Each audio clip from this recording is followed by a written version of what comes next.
The Tremaine Ball, a biannual fixture of the London season, was not merely a social event. It was a display of wealth, power, and calculated artifice, and tonight it was staged to perfection. Lord Ellington, a man whose fortunes were as carefully managed as his estate, had spared no expense.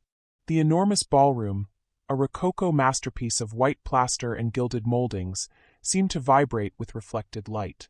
Hundreds of wax candles, meticulously trimmed and arranged in massive bronze sconces, and 3 glittering crystal chandeliers, transformed the space into a molten river of gold. The air was thick, heavy with the cloying perfume of hothouse jasmine, the faint metallic tang of expensive champagne, and the musk of dozens of bodies pressed too close together. It was a suffocating elegance, and Lady Alara Vance knew its rhythms intimately. At 26, Alara occupied a curious and often painful niche within this society. She was not a faded beauty clinging to past glory, nor was she a desperate spinster facing inevitable obscurity. She was rather a well-bred given. Her lineage was unimpeachable, her father being a minor earl, and her dowry, while respectable, was not large enough to tempt the truly ambitious aristocrats who sought to revitalize crumbling fortunes. She was, in short, sufficient but not captivating. A wallflower who possessed the necessary pedigree to attend the finest gatherings, but lacked the dazzling beauty or vast fortune to command attention once there. She moved through the season like a ghost, present but unseen, known but unremarked upon. And in her invisibility, Alara had developed a singular skill, observation. While others danced or gossiped about the surface of things, who wore what, who spoke to whom, Alara watched the subsurface currents. The suppressed sighs, the nervous glances, the subtle shifts in posture that betrayed true intention. Tonight, her focus was drawn inexorably to the central drama of the season. The recently announced engagement of the Marquis of Blackwood, Lord Alaric Vane, and the exquisite Miss Rosamund Lyell. Alaric Vane, 30 years old and heir to a dukedom currently held by his ailing father, was an imposing figure. He was tall, dark-haired, and possessed a handsomeness that was severe rather than charming, all sharp, clean lines and a disciplined intensity in his dark eyes. He was a man defined by control, both of himself and his vast estates. He rarely smiled, and when he did, it seemed less an expression of joy and more a contractual obligation. He was, by all accounts, an ideal catch. Honorable, wealthy beyond measure, and utterly stable. Miss Rosamund Lyell, in contrast, was a vision of radiant instability. She was the season's uncontested beauty, a delicate sculpture of white skin, golden curls, and vibrant, expressive eyes.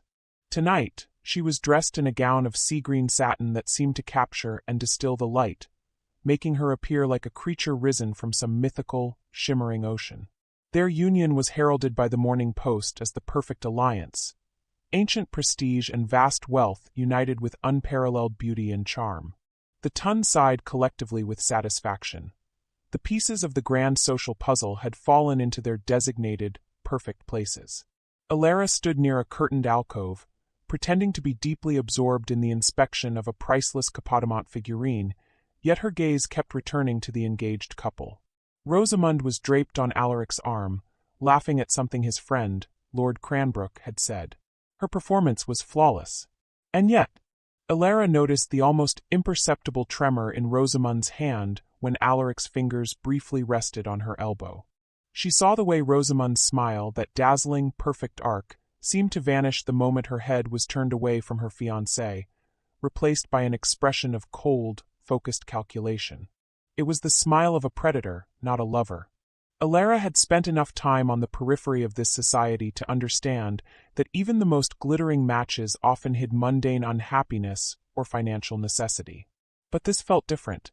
It felt toxic.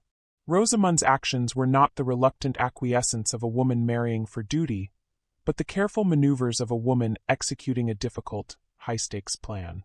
She watched Rosamund deploy her charm on the surrounding gentlemen, a lingering touch here, a meaningful glance there. Yet her attention to Alaric was purely proprietary, almost like checking the safety latch on a valuable strongbox. As the waltz music swelled into a particularly melancholic strain, Alara's inner sense of disquiet deepened. She had learned long ago that in this society, silence was safety. To speak out, to interfere with the machinations of the powerful, was to invite swift, social annihilation. She was too small, too insignificant to survive such a storm. Stay silent.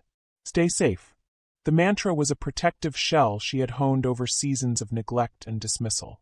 But tonight, that shell felt fragile, threatened by the sharp, ugly truth she suspected lay beneath Rosamund's perfect facade.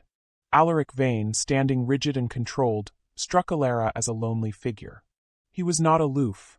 He was merely distant, as if observing the world from behind an invisible pane of glass. He was a man of duty, bred and trained to inherit, to command and to protect. He deserved a partner, not a profiteer. The injustice of the situation, the calculated, cynical theft of a good man's future, began to claw at the edges of Alara's careful reserve. She was the witness, the invisible observer who had been inadvertently given access to the script before the final, devastating scene played out. The urge to speak, to intervene, was a reckless, impulsive fire, kindled by an honesty that society had long tried to stamp out of her. Her thoughts were interrupted by the sight of Miss Rosamund Lyell whispering intently to her cousin, Miss Clara Thorpe, before excusing herself from Alaric with a dramatic, weary sigh. "The heat is quite overwhelming, darling," Rosamund murmured, touching her cheek. "I shall just seek out the withdrawing room for a moment." Alaric simply nodded, his expression unreadable. Alara watched Rosamund and Clara disappear through an ornate doorway. Following an instinct she could not name, Alara adjusted the thin shawl over her shoulders and, maintaining her practiced air of quiet unobtrusiveness, slipped out of the ballroom behind them, ostensibly to find a lady's maid to fetch her lemonade. Her heart had begun to hammer a frantic warning against her ribs. She was moving from the position of observer to that of participant, and the cost, she knew, could be everything. The air in the rear corridors of Lord Ellington's house was a sharp contrast to the hothouse humidity of the ballroom. Here, the temperature was cool, the light sparse, and the silence profound, broken only by the distant, muffled pulse of the orchestra. Alara moved with the practiced stealth of a servant, her pale blue silk dress making only the faintest whisper against the heavy damask wallpaper. She was not merely walking, she was erasing herself from the landscape, a skill essential for her survival in society. Her heart, however, was not cooperating with her outward calm, slamming against her ribs like a prisoner demanding release. She chastised herself internally for the rash impulse that had led her to follow Miss Lyell. This was madness. This was meddling in the affairs of Titans, a certain path to self-destruction. Yet, the image of Alaric Vane's cold, controlled dignity, standing unknowingly at the precipice of ruin, fueled her reckless courage. Rosamund and her cousin, Miss Clara Thorpe, had disappeared through the door leading to the library wing. This section of the house, reserved for quiet intellectual pursuits, or clandestine meetings, was intentionally situated away from the main thoroughfare. Alara found the antechamber outside the vast library, noting that the heavy oak double doors were slightly ajar, casting a faint strip of light onto the marble floor. She hesitated. She could still retreat. She could claim she had simply been seeking a lady's maid, or a glass of water. Her conscience, however, felt newly sharpened, unable to tolerate the calculated cruelty she suspected. Sliding into the adjacent, smaller withdrawing room, Alara pressed herself against the wall behind a towering, ornately carved wardrobe, allowing the heavy drapery to shield her from the doorway. From this concealed vantage point, she could clearly hear the voices emanating from the library, amplified slightly by the stone walls. Rosamund and Clara were not merely conversing, they were arguing, their voices low and sharp with tension.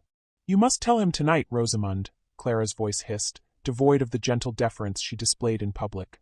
"Before the marriage settlements are irrevocably signed. You know the lawyers are meeting tomorrow morning."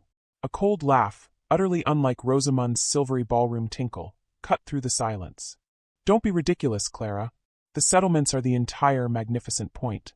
My father's idiocy, his catastrophic losses at the gaming tables in the past month alone, have reached a truly staggering sum.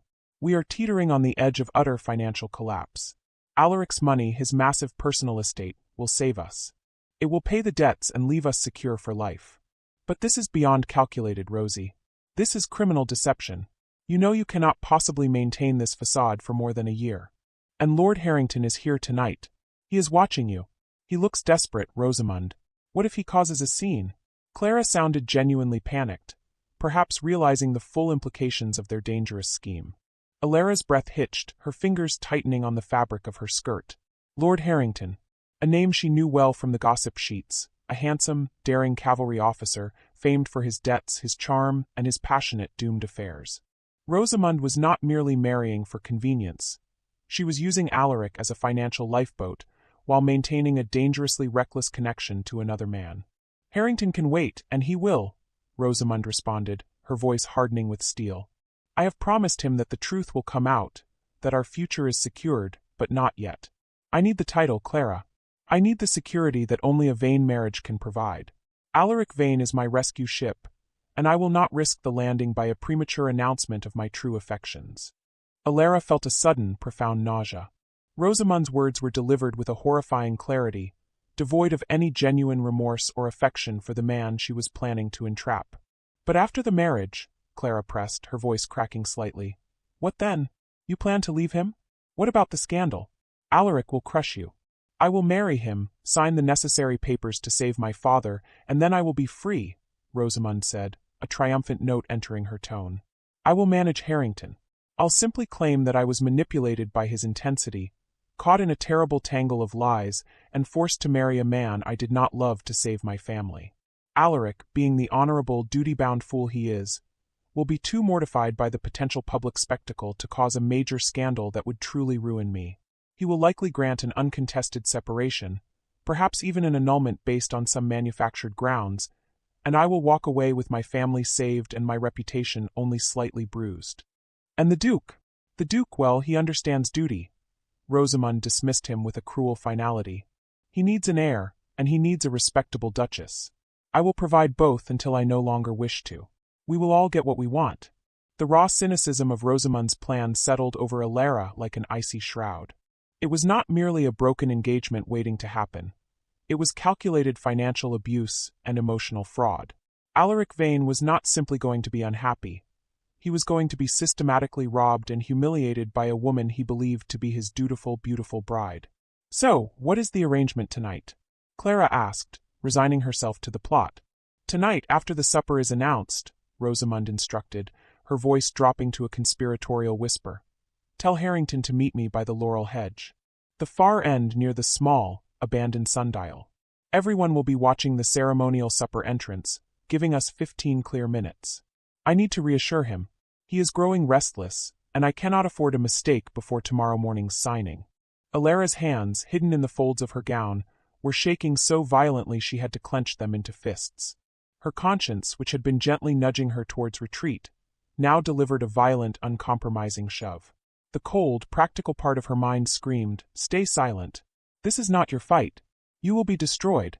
But the other part, the stubborn idealistic core that had earned her reprimands as a child for defending a scullery maid or arguing with her older brother about fair play, was now fully engaged.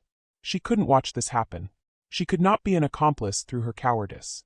She stood frozen for a few more seconds, allowing the women's footsteps to recede as they returned to the ballroom.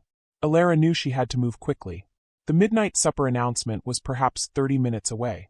She had to intercept the Marquis of Blackwood, breach his intimidating reserve, and deliver a piece of information so inflammatory it could shatter the social order. It was a mission that required not just bravery, but a total disregard for her own well-being. He deserves to know the truth, she thought, steeling herself. Even if it costs me everything, he deserves the truth. She slipped out of the withdrawing room, the silence of the corridor now feeling like the calm before a devastating storm. Her time for invisibility was over. Alara emerged from the quiet solitude of the library wing and found herself confronting the full, overwhelming spectacle of the Tremaine ballroom once more. The change was jarring, like walking from a silent crypt into a riot. The waltz had given way to a livelier cotillion, and the floor was a dizzying blur of jewel-toned silks, black coats, and flashing diamonds. The volume of conversation and laughter was deafening, a thick, impenetrable wall of noise that made the idea of a private conversation seem impossible. Alara felt immediately exposed, her simple blue gown feeling suddenly threadbare and conspicuous among the opulence. Every glance, every passing smile felt like a judgment.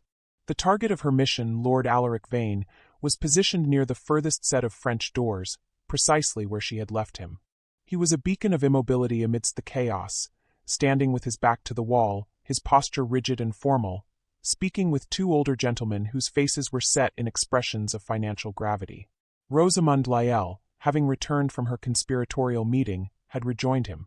She looked utterly serene, her hand resting lightly on his sleeve, occasionally inclining her golden head to contribute a soft, meaningless comment to the masculine discussion. The very sight of her feigned innocence, knowing the poison she carried, fueled Alara's resolve. The walk across the ballroom floor felt like traversing an open battlefield. Alara had always been skilled at navigating social spaces without drawing notice. Now she had to move with purpose, a calculated line aimed directly at the most desirable man in the room, risking the interpretation of every single person present. She had to weave through clusters of matrons who were sharp-eyed monitors of every social trespass, past groups of young gentlemen whose conversation would pause and refocus the moment she dared to approach Alaric. Her first major obstacle was a formidable barrier of velvet and feathers, the Dowager Duchess of Ashworth, who, alongside her companions, occupied a central settee. This group specialized in the swift, surgical dissection of any lady deemed too ambitious or too forward. As Alara moved past, she felt the familiar, chilling scrutiny. Lady Ashworth's companion, Lady Thornton, cast a narrow, assessing look at Alara's outdated gown. Alara pretended to stumble, focusing on her feet, shrinking inward to avoid their direct gazes, the blush rising uncontrollably up her neck. Lady Alara Vance, still seeking a corner for quiet reflection, I presume, Lady Ashworth commented, her voice carrying a brittle amusement that was pure poison. One must admire such persistent, delicate solitude, mustn't one? The implied insult, that Alara was a failure seeking to hide her lack of admirers, was clear. Alara forced a brief, polite smile that didn't reach her eyes and continued her passage. They think I am merely seeking solitude. Let them believe I am exactly the insignificant wallflower they deem me to be. This very perception was her shield. If she was unremarkable, her actions would be quickly forgotten or dismissed as the eccentric behavior of a desperate spinster, provided she didn't utterly fail. Finally, she reached the perimeter of Alaric's space. She stood on the edge, waiting for the older gentlemen to conclude their serious discussion about colonial trade routes. The minutes stretched into an eternity. Alara felt the weight of Rosamund's gaze, a quick, proprietary flicker of annoyance at Alara's proximity. Rosamund, however, was too secure in her position to worry about such an insignificant creature. She simply tightened her grip on Alaric's arm, claiming his attention. As the two older men finally bowed and departed, leaving Alaric momentarily free, Alara moved with decisive speed. She stepped directly into his line of sight, her hand slightly outstretched, a gesture she immediately regretted for its forwardness, but did not retract. "My Lord Blackwood," she said, her voice surprisingly steady, though it was barely above a breathy whisper. Alaric turned, his dark eyes focusing on her. He was startlingly near, and the controlled power of his presence was almost physical. He frowned slightly, recognition dawning, but it was purely formal. "Lady Alara," he acknowledged, his tone polite but distinctly cool. He had perhaps seen her 3 times in his life. He was clearly waiting for her to state a mundane request, perhaps an introduction, or simply an apology for interrupting. Before Alara could speak further, Rosamund, realizing the threat to her monopoly on his attention, leaned in smoothly, her smile radiating charm. "Alara, darling, how will you look this evening?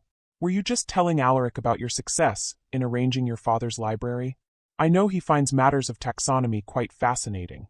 She injected a false note of familiarity and triviality, implicitly categorizing Alara as harmless and dull, and her conversation as utterly inconsequential. Alara ignored her entirely, focusing solely on Alaric's face. She leaned in further, forcing him to meet her urgency, knowing this moment was the most dangerous. "My lord," she repeated, dropping her voice even lower, "I must speak to you now. It is not about libraries, and it is not a trivial matter. I beg you do not dismiss this. I have information regarding a grave injury that is about to be inflicted upon you, tonight. I ask that you secure a moment of true privacy for us both. It is urgent.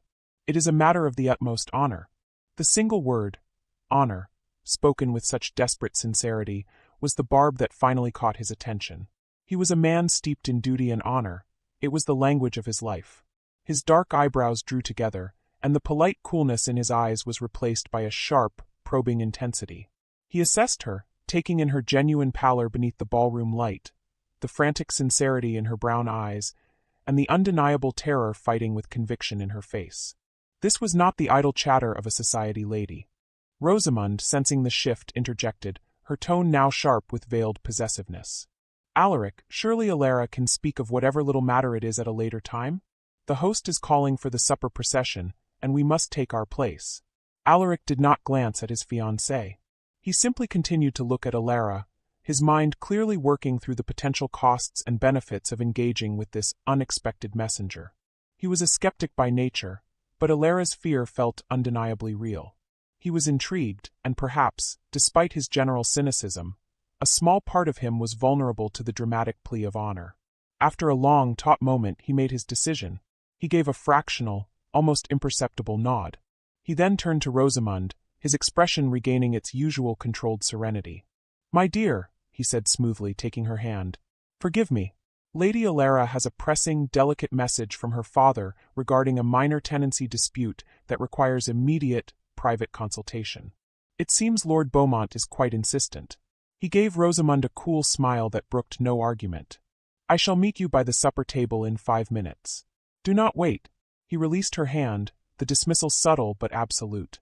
Before Rosamund could offer a protest, Alaric took Alara's arm, his grip surprisingly firm, and guided her swiftly towards the rear of the room, near the same French doors he had been standing near moments before.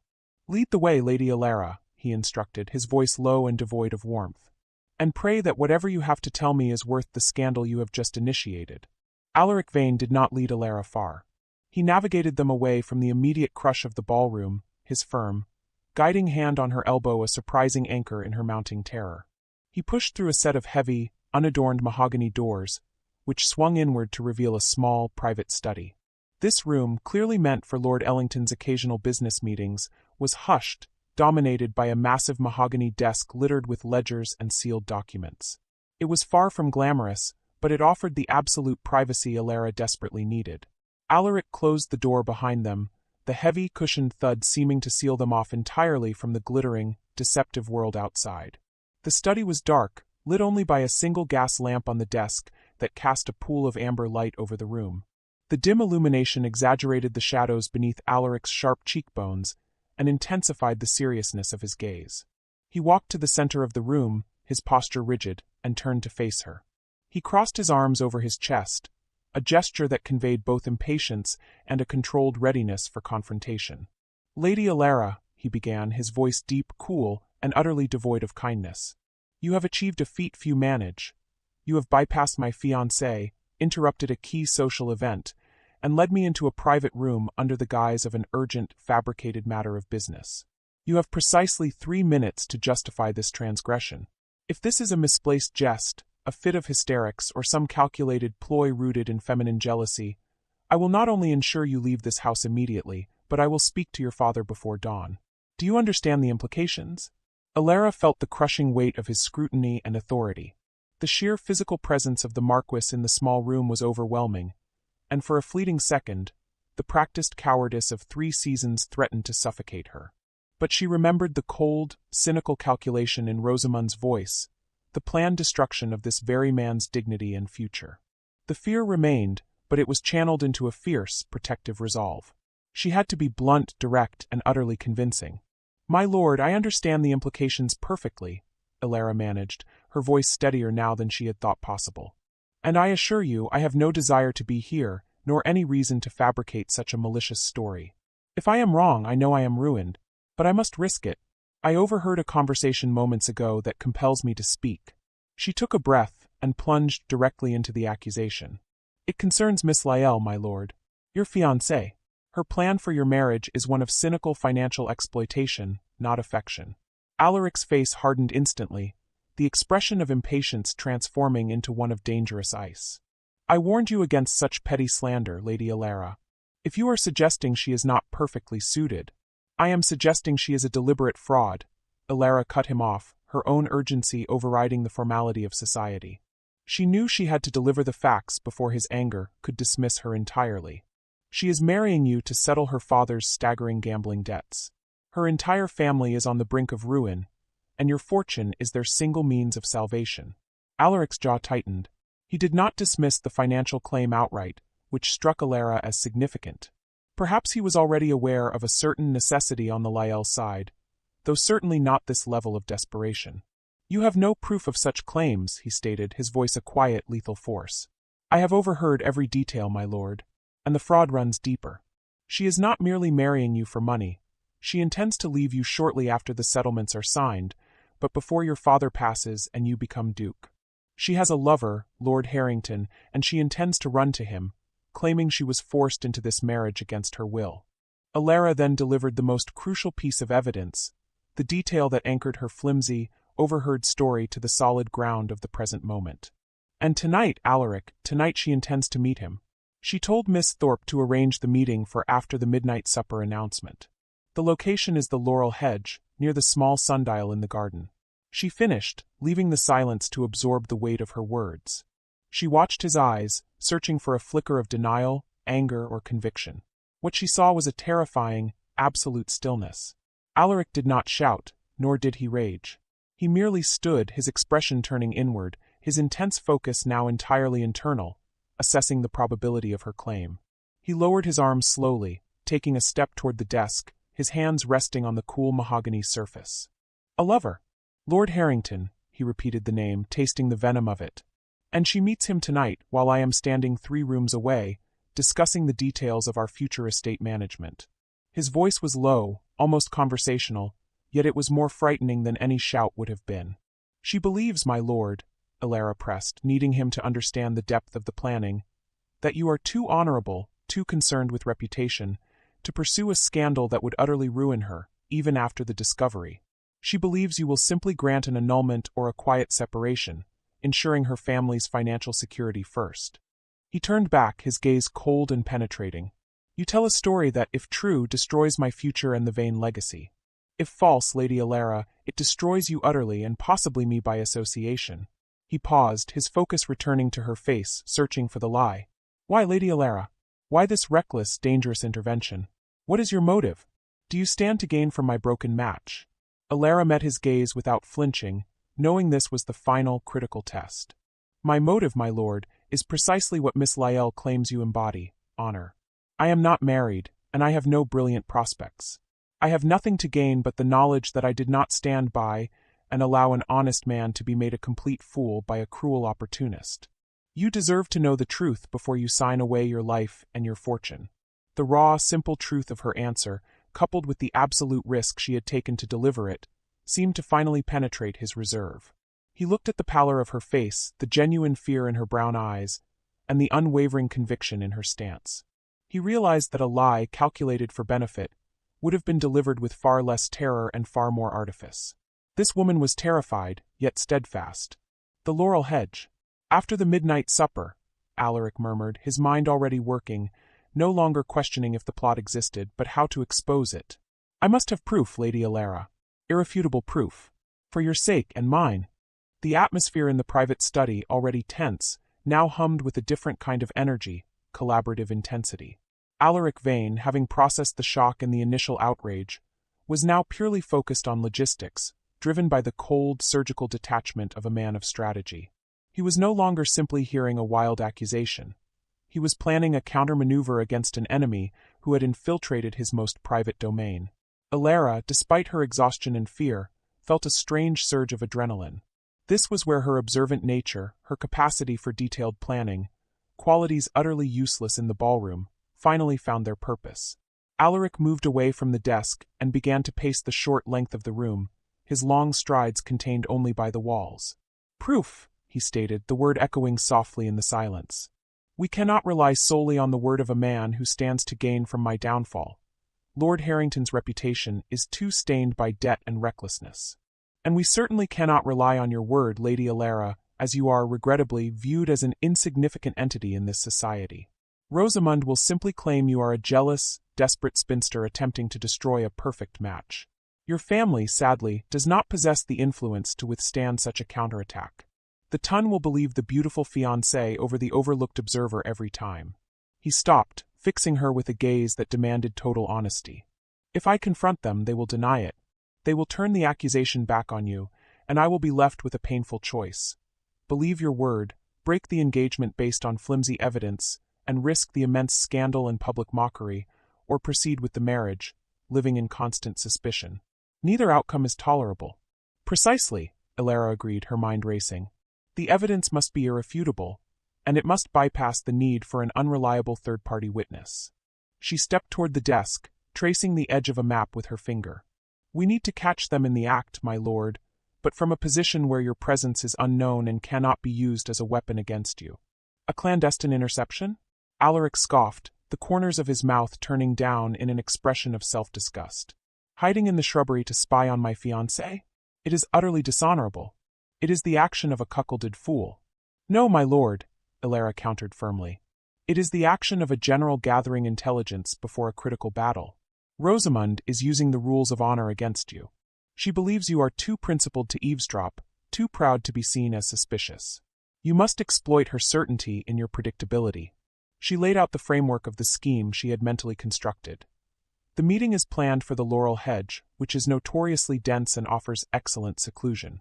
The small sundial, as I know the Tremaine Gardens, is slightly downhill from the hedge, near the old stone fountain. This area is typically deserted, especially when everyone is gathered for the midnight supper. Elara gestured toward the hypothetical layout of the garden. You need to be in the garden first, well before Rosamund leaves. You must establish a hidden position that offers a clear line of sight, or at least a clear line of hearing, to the laurel hedge, but is far enough away to avoid detection. The fountain, with its tall, dark stone work, offers natural cover. Alaric listened, his initial moral resistance melting away under the pressure of necessity. He was an honorable man, but he was also a pragmatist. To allow himself to be financially and emotionally ruined for the sake of avoiding temporary, unseen dishonor was simply foolish. I can feign a walk to my carriage, perhaps claiming a sudden need for fresh air, or an urgent word with my coachman, Alaric mused, his mind now fully engaged in the execution. I know the grounds well enough to navigate the darkness. I can reach the fountain without being seen. But what then? They will be talking. I must hear the specific details of the financial arrangement, and the plans for Harrington to be certain. Then you must listen, Elara said simply, meeting his gaze. Let them speak. Let them embrace. Let them confirm every detail of their vile transaction.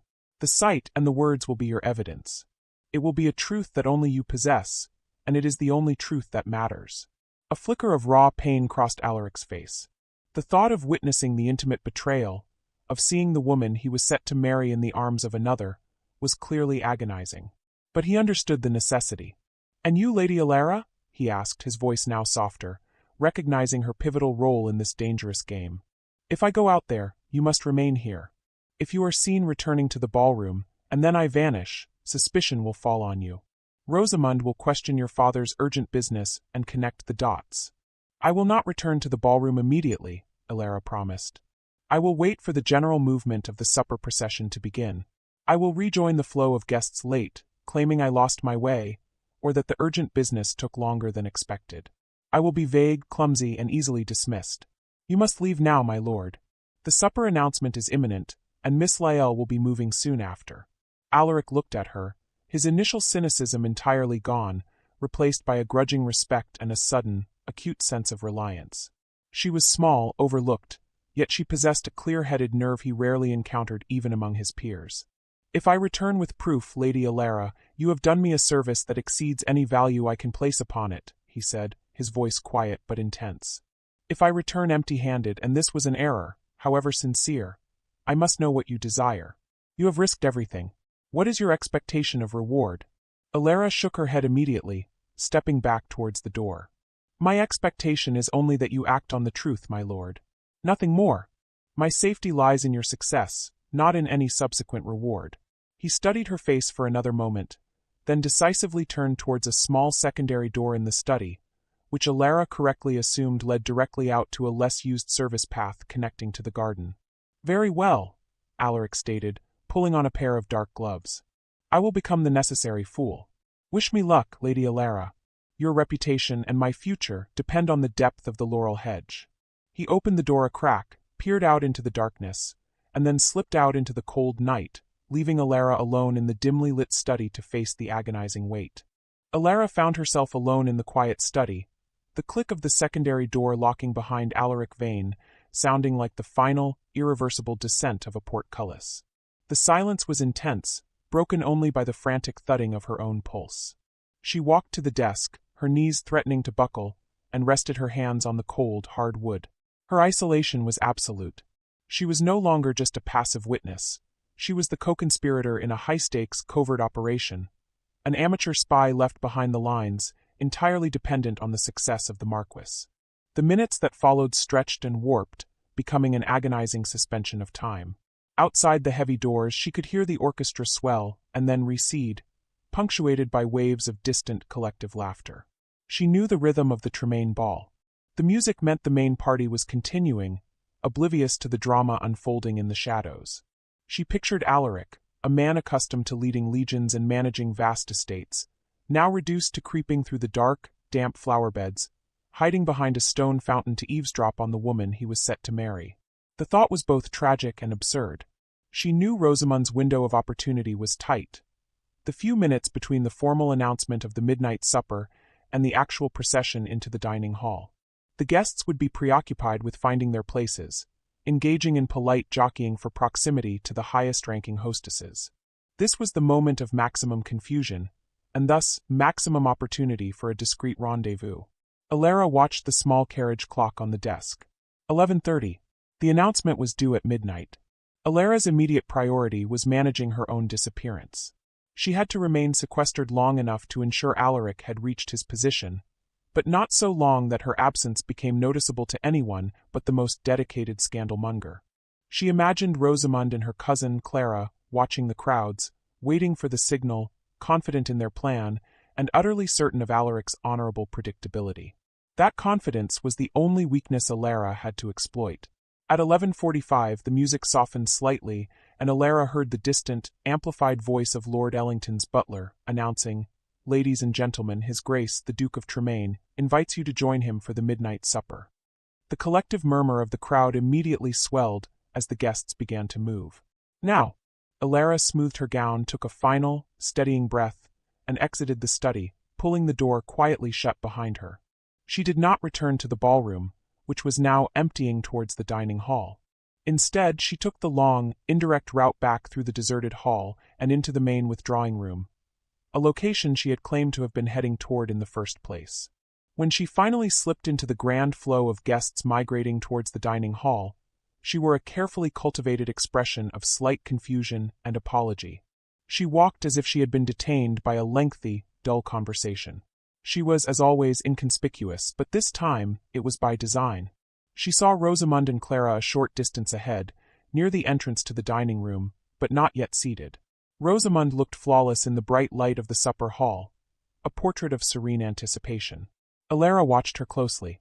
Rosamund exchanged a single swift, almost invisible glance with Clara, a shared moment of conspiratorial certainty. Then Rosamund leaned toward Alaric's elderly mother, the Marchioness, with a sweet, solicitous smile. A minute later, Rosamund, with a delicate hand to her forehead, murmured her excuses. "The heat of the room is simply too much, Marchioness. I must take a moment's fresh air.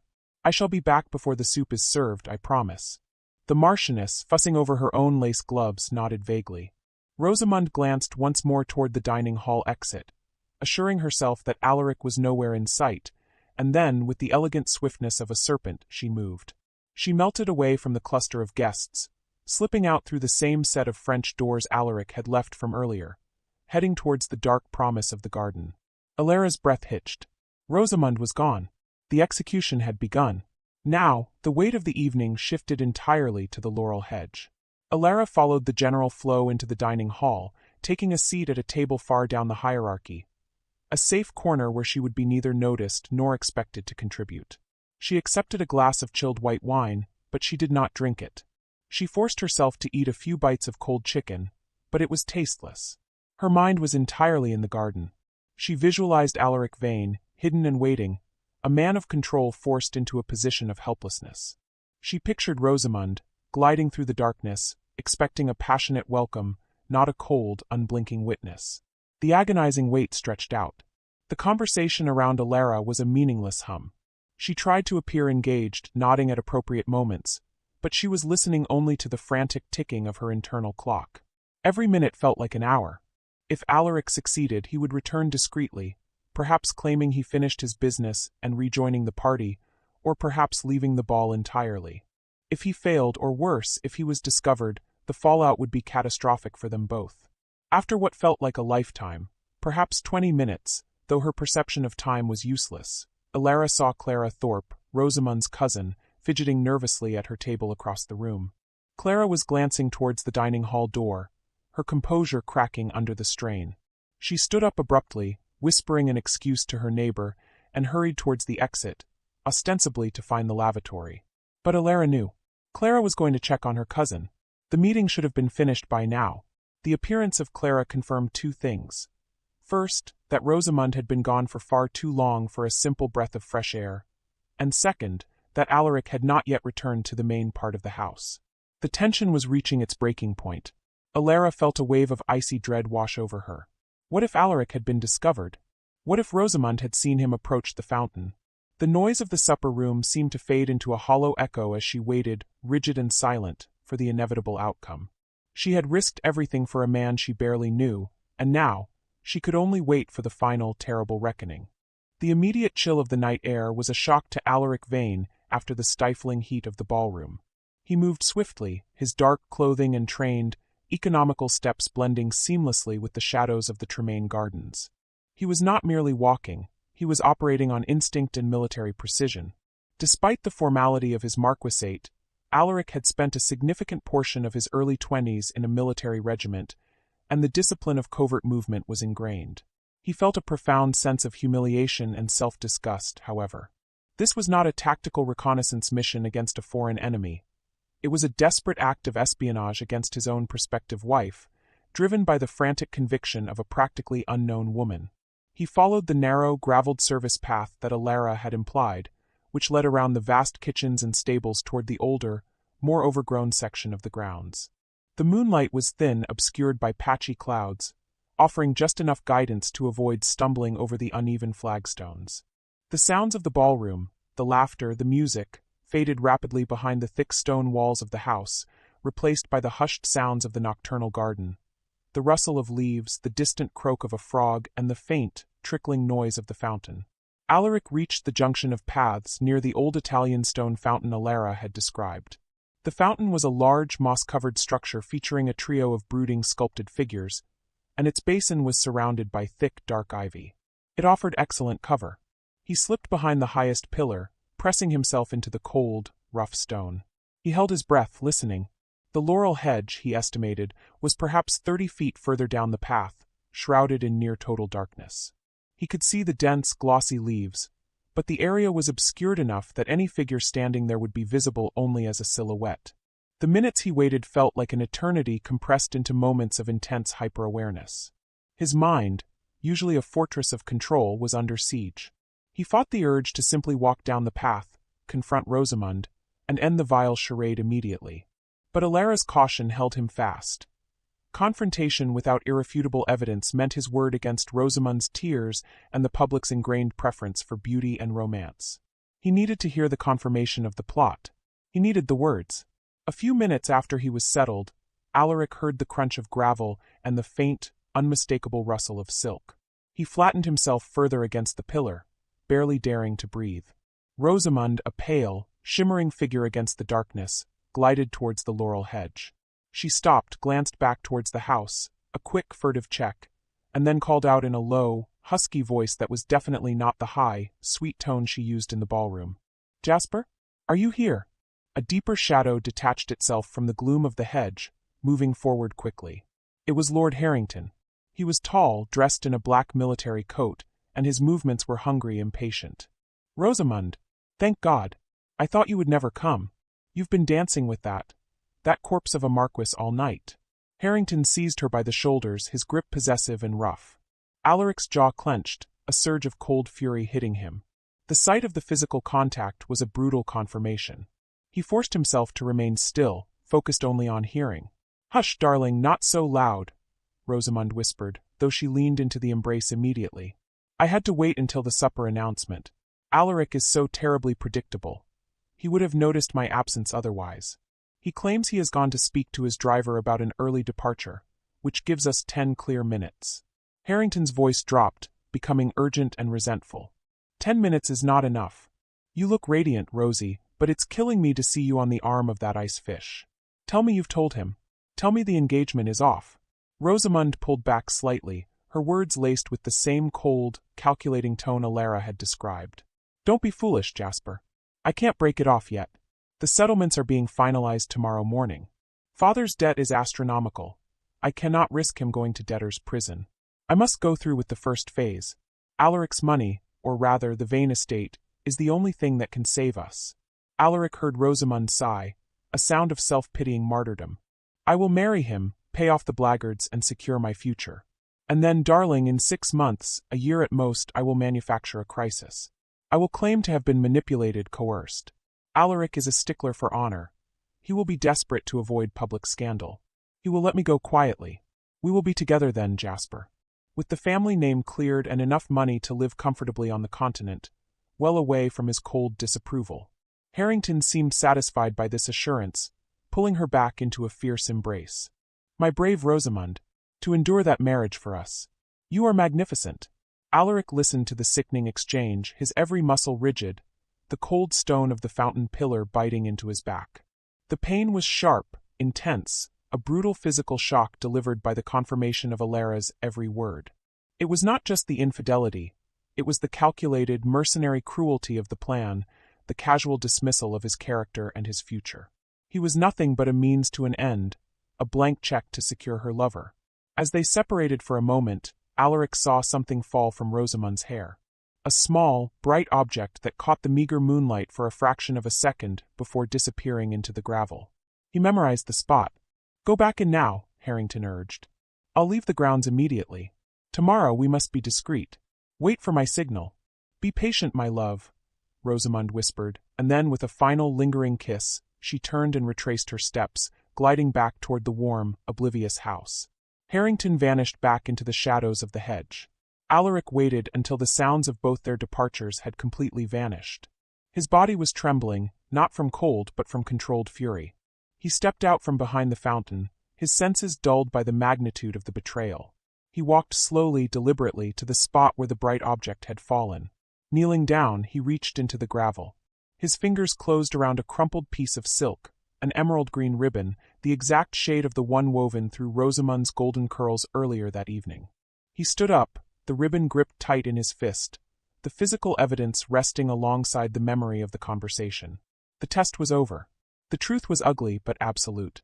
He was a fool, perhaps, but thanks to the quiet courage of Lady Alara Vance, he was not yet a victim. He had been saved from utter destruction by an invisible hand. He turned and walked back toward the house, no longer a spymaster, but a man gathering the resources for war. The transition from the icy, truth-revealing darkness of the garden back into the blazing, artificial light of the Tremaine house was a jarring experience for Alaric. He paused at the service entrance, taking several deep breaths, forcing the icy calm he cultivated back into place. The control was essential. He could not afford to re-enter the supper room looking like a man who had just narrowly averted disaster and swallowed a bitter draught of betrayal. He carefully tucked the crumpled, emerald-green ribbon into the inner breast pocket of his coat. It was small, tangible proof, a final, physical reminder of the ugly truth whispered beneath the laurel hedge. He felt a fierce, cold relief, replacing the searing agony of the initial shock. He had the evidence. Rosamund's entire scheme, her calculated performance, was now rendered meaningless. He was safe, though wounded. Alaric re-entered the house through a secondary door leading to the gallery, well away from the main dining hall. He used the quiet isolation of the corridor to compose his features, arranging his mask of severe, controlled dignity. He needed to avoid Rosamund for the remainder of the evening, and his priority was to find Lady Alara Vance. He owed her a debt of confirmation and a guarantee of protection before he initiated the inevitable explosion. He moved toward the dining hall entrance, scanning the crowd. He saw Rosamund's cousin, Clara, hurrying back from the direction of the service passages, her face pale and her eyes wide with evident worry, clearly having failed to locate Rosamund. Clara stopped abruptly as she saw Alaric, and forced a weak smile. "My Lord Blackwood, you look as if you have been out in the night air. Did your driver have trouble?" she asked, her voice tight with forced concern, clearly fishing for information about his whereabouts. "No trouble, Miss Thorpe," Alaric replied, his voice dangerously smooth. "Simply a matter requiring immediate attention." He allowed his dark gaze to rest on her for a fraction of a second, an expression so cold it made the color drain further from her face. He gave her no quarter, no information, and no reassurance. He continued into the dining hall, bypassing the main cluster of guests, until he spotted Alara. She was seated at a smaller, marginalized table in a corner, nursing a glass of wine, her gaze fixed with strained intensity on the entrance. She looked like a prisoner awaiting a verdict. He approached her table and, with impeccable grace, bowed slightly. "Lady Alara," he said, his voice just loud enough for her to hear over the din, "I trust you found the remainder of the supper to your liking? I apologize for the necessary brusqueness of my departure earlier." Alara's eyes, wide and anxious, darted to his face, searching for a sign. His composure was unnerving, but she recognized the subtle tension around his mouth and the cold, flat certainty in his eyes. "It was satisfactory, my lord," she replied, her voice barely a whisper. "Did your business conclude successfully?" Alaric gave a small, grim nod. He did not sit. The conversation was too dangerous to conduct in this room, even in a corner. "It did. The matter proved exactly as urgent and as critical as you so bravely insisted it would be." He leaned closer, lowering his voice until only she could hear the next few words, making them a binding promise. "I found the required evidence. Every detail of your account was confirmed. You were absolutely correct." Alara let out a barely audible gasp, a mixture of relief and residual terror. The tension that had held her rigid for the last hour seemed to finally break, and her hands trembled visibly. She had risked everything on a terrifying impulse, and against all odds, she was vindicated. "I am relieved, my lord," she whispered, unable to say more. "You should be more than relieved, Lady Alara," Alaric stated, a depth of gratitude and respect entering his tone that was entirely new. "You should know that you have saved me from a profound and cynical destruction." The deception was complete. I heard her and Lord Harrington confirm the entire arrangement. The staggering debts, the plan to use my money to clear the family name, and the intention to claim victimhood and leave me within the year entirely secure for the sake of her lover. He reached his hand up to the breast of his coat, tapping the hidden pocket. "I have more than just the words. I have physical proof of the rendezvous. There will be no denial, no spinning of this plot." "Not successfully." He straightened up, surveying the room. Rosamund, having finally been located by Clara, was now moving back into the main room, her golden head held high, looking flushed and slightly triumphant. She was smiling, confident that her plan was secure and her fiancé remained oblivious. "I need to leave now, Lady Alara," Alaric said, his voice returning to its normal, formal pitch, but the underlying coldness was evident. "I cannot remain under the same roof with that woman for another minute. The process of breaking the engagement must begin immediately, discreetly, and decisively. This cannot be a public scandal, not for your sake, nor for the sake of my family name, which would be forever marked by the shame of being so easily duped." He offered her a deep, formal bow that was entirely unwarranted by her station, and yet carried the weight of a monumental debt. "I will ensure that the initial narrative provided to the papers is that Miss Lyell, distraught by her father's financial difficulties, felt honor-bound to break the engagement herself, rather than burdening me. I will be painted as the wounded but understanding party. She will be protected from outright ruin, but she will certainly not receive a penny of the settlement money. The truth of her betrayal will only be shared among myself and the necessary solicitors. And you, Lady Alara, will remain exactly where you are, safely anonymous. Your name will never be mentioned in connection with this matter."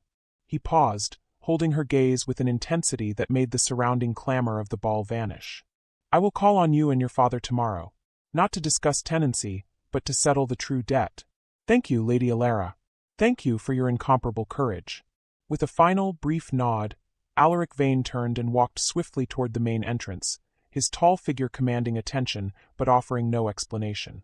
He was gone, leaving behind him a silent, stunned woman who had just altered the course of two noble houses and her own fate, all for the sake of an honorable impulse. Alara watched him go, the wine in her glass finally feeling warm in her hand, the relief now profound, mingling with a dizzying realization of the immense responsibility she had taken on and the strange, undeniable connection she had forged with the Marquis in the darkness. The departure of the Marquis of Blackwood was subtle, yet absolute. Alaric Vane did not engage in the usual round of farewells. He simply vanished, a powerful figure suddenly withdrawn from the social stage. His absence, however, was immediately noticeable, especially to one person. Across the dining hall, Rosamund Lyell, having rejoined the supper, began to glance around with a strained brightness. She searched for Alaric among the retreating guests, her composure slowly giving way to visible anxiety. The planned rendezvous with Harrington had concluded, and now, the prize, Alaric's presence, his fortune, should have been firmly in hand. When she realized he was truly gone, she spoke urgently to her cousin, Clara, and the two women quickly slipped out of the dining hall in pursuit of their missing fiancé. The serpent was realizing the trap had sprung, but not yet understanding who had set it. Alara sat completely still, allowing the general movement of the guests leaving the supper to serve as her shield. She watched the panicked retreat of Rosamund and Clara, and felt a strange mix of vindication and profound emotional exhaustion. She had achieved her goal. The truth was revealed, and the honorable man was saved. She had risked her entire future, and miraculously, she had survived the detonation of the scandal, at least physically. When she finally rose to leave, the dining hall was nearly empty. She rejoined the final flow of guests heading toward the cloakrooms. She moved slowly, her mind reeling. She was still Lady Alara Vance, the unremarkable daughter of an earl, yet the secret she held elevated her far above her rank. She carried the truth that would shock London and shatter one of its most celebrated engagements. As she reached the entrance hall, her maid approached, holding her cloak. Just as Alara reached for it, a footman appeared beside her. "Lady Alara Vance?" the footman inquired softly. "The Marquis of Blackwood regrets that he had to leave the ball early, but he has instructed his carriage to convey you and your maid safely home. His coachman is waiting just outside the portico." The footman delivered the message with impeccable neutrality, but the gesture itself was monumental.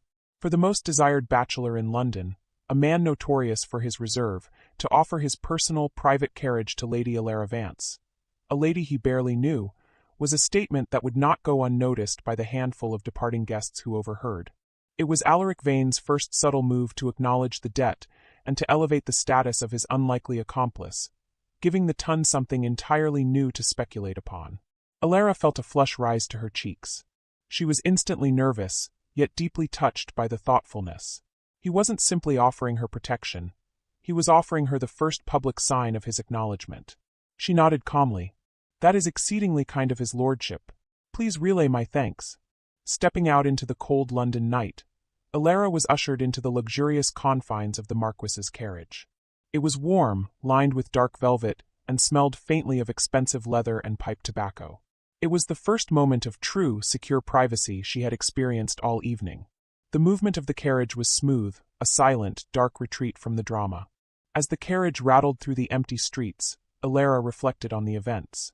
She had acted out of a principle that had previously only caused her pain and social disadvantage. She had allowed her honesty, her inability to tolerate injustice, to dictate her actions. And for the first time, it had not resulted in humiliation, but in the gratitude of a powerful man. The next morning, the news hit London society with the force of a thunderclap. The engagement between the Marquis of Blackwood and Miss Rosamund Lyell was broken. The Morning Post carried a brief but impactful notice. Due to unforeseen circumstances of a deeply personal and delicate nature, concerning Miss Lyell's family affairs, the engagement between the Marquis of Blackwood and Miss Rosamund Lyell has been amicably dissolved. Lord Blackwood extends his sympathy and best wishes to Miss Lyell in this difficult time. The language was Alaric's handiwork, impeccable, dignified, and entirely dishonest. Rosamund was spared public ruin, the necessary sacrifice to protect the Vane name from prolonged scandal, but the message was clear. There would be no marriage and no money. Rosamund's father's debts would remain, and Lord Harrington was left with a penniless lover, not a wealthy duchess. Later that afternoon, Alaric Vane arrived at Alara's modest town home, not in his Marquis's state carriage, but in a plain, closed-town coach, seeking discretion. He met her in her father's small, dim drawing room. The Earl, a quiet man who rarely involved himself in social skirmishes, was informed only that Alaric was settling a complex financial matter that Lady Alara had facilitated with her unusual eye for detail. Alaric dismissed the maid and turned to Alara, standing before her in the quiet room. He was dressed in plain riding clothes, devoid of the ornamentation of the previous night, making him appear younger, and perhaps more vulnerable. "Lady Alara," he said, his voice softer than she had ever heard it. The crisis is averted. Rosamund's denials were swift but futile. I presented the ribbon, and the knowledge of her father's true debts, and the negotiation was short. She leaves London for the country immediately, claiming ill health. The secret is contained. He looked at her, and this time, the coldness was completely gone, replaced by a deep, earnest seriousness. I came to tell you that I hold you in the highest possible regard. You are a woman of profound and rare honesty. I spent 3 seasons seeking a wife of perfect appearance and impeccable suitability, believing that was what honor required. I was looking for a beautiful lie. You, who were hidden, gave me the ugly truth that saved me. He paused, then added, You asked for no reward, but I cannot leave this debt unsettled. I have already begun the process of discreetly raising your standing. My patronage is a heavy thing, but it is necessary. From this point forward, you are under my protection. Any future attempts by Rosamund or her associates to malign your name will be met by me directly. More importantly, I wish to know you better. Not as the wallflower, but as Lady Alara Vance, the woman who sees everything. Alara finally found her voice, a quiet strength emerging from her core. I did not save you for patronage, my lord, but for principle. Alaric nodded, a slow, serious movement. I know, but I will not insult your principle by pretending nothing has changed between us. You have seen me at my most vulnerable. You possess a unique understanding of my character and my need for truth. And I, in turn, have seen your singular courage. He made no move to touch her, but the unspoken connection between them, forged in fear, conspiracy, and betrayal, was now a powerful, undeniable force. The Marquis of Blackwood, freed from his gilded cage, stood before the woman who had always existed on the margins, seeing her not as a debt to be repaid, but as a potential companion in a world suddenly revealed as utterly false. He had been saved from a mercenary alliance, only to find himself unexpectedly indebted to a woman whose value was not measured in diamonds, but in truth. I will call again tomorrow, Lady Alara, he confirmed, offering a look that was now inquisitive, perhaps even hopeful. Perhaps, now that the immediate crisis is over, we may finally discuss something trivial, such as your father's taxonomy.